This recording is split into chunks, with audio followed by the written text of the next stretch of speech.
Obesity is one of the biggest health problems in the world. It's associated with several related conditions, collectively known as metabolic syndrome. These include high blood pressure, elevated blood sugar, and a poor blood lipid profile. People with metabolic syndrome are at a much higher risk of heart disease and type 2 diabetes compared to those whose weight is in a normal range. Over the past decades, much research has focused on the causes of obesity and how it could be prevented or treated. Obesity and willpower. Many people seem to think that weight gain and obesity are caused by a lack of willpower. That's not entirely true.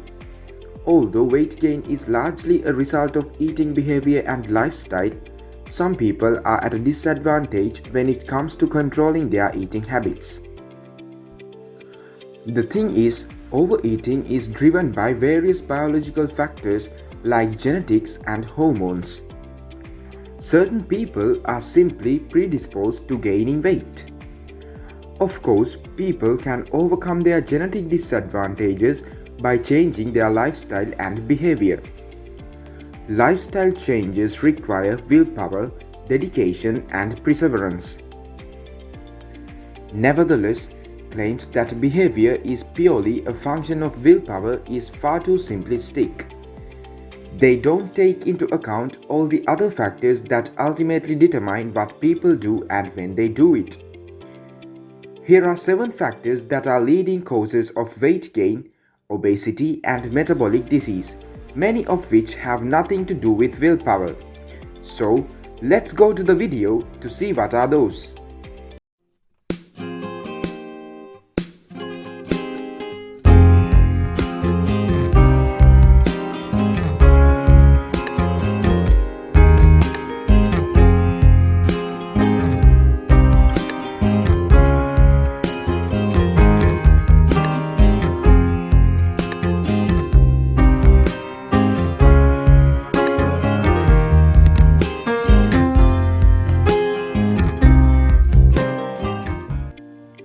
Genetics.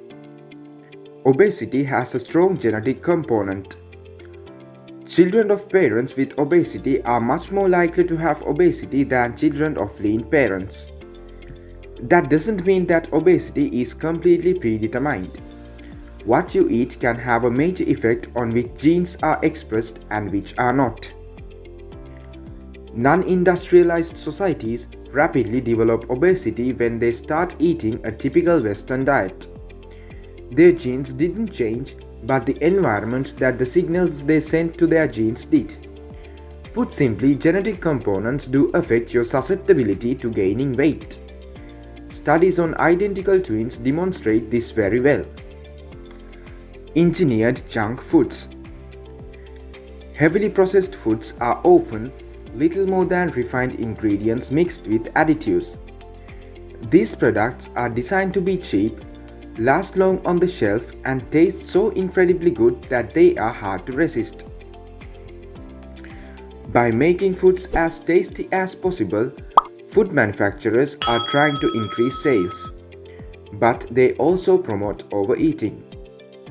Most processed foods today don't resemble whole foods at all. These are highly engineered products designed to get people hooked. Food addiction. Many sugar-sweetened, high-fat junk foods stimulate the reward centers in your brain. In fact, these foods are often compared to commonly abused drugs like alcohol, cocaine, nicotine, and cannabis. Junk foods can cause addiction in susceptible individuals. These people lose control over their eating behavior, similar to people struggling with alcohol addiction losing control over their drinking behavior. Addiction is a complex issue that can be very difficult to overcome. When you become addicted to something, you lose your freedom of choice and the biochemistry in your brain starts calling the shots for you. Aggressive marketing. Junk food producers are very aggressive marketers. Their tactics can get unethical at times, and they sometimes try to market very unhealthy products as healthy foods. These companies also make misleading claims. What's worse, they target their marketing specifically towards children. In today's world, children are developing obesity and becoming diabetic and addicted to junk foods long before they are old enough to make informed decisions about these things. Insulin. Insulin is a very important hormone that regulates energy storage, among other things. One of its functions is to tell fat cells to store fat and to hold on to the fat they already carry. The Western diet promotes insulin resistance in many overweight and individuals with obesity. This elevates insulin levels all over the body, causing energy to get stored in fat cells instead of being available for use. While insulin's role in obesity is controversial, several studies suggest that high insulin levels have a crucial role in the development of obesity. One of the best ways to lower your insulin is to cut back on simple or refined carbohydrates while increasing fiber intake. This usually leads to an automatic reduction in calorie intake and effortless weight loss, no calorie counting or portion control needed. Certain medications. Many pharmaceutical drugs can cause weight gain as a side effect. For example, antidepressants have been linked to modest weight gain over time. Other examples include diabetes medication and antipsychotics. These drugs don't decrease your willpower.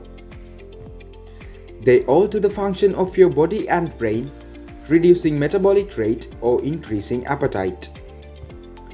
Leptin resistance.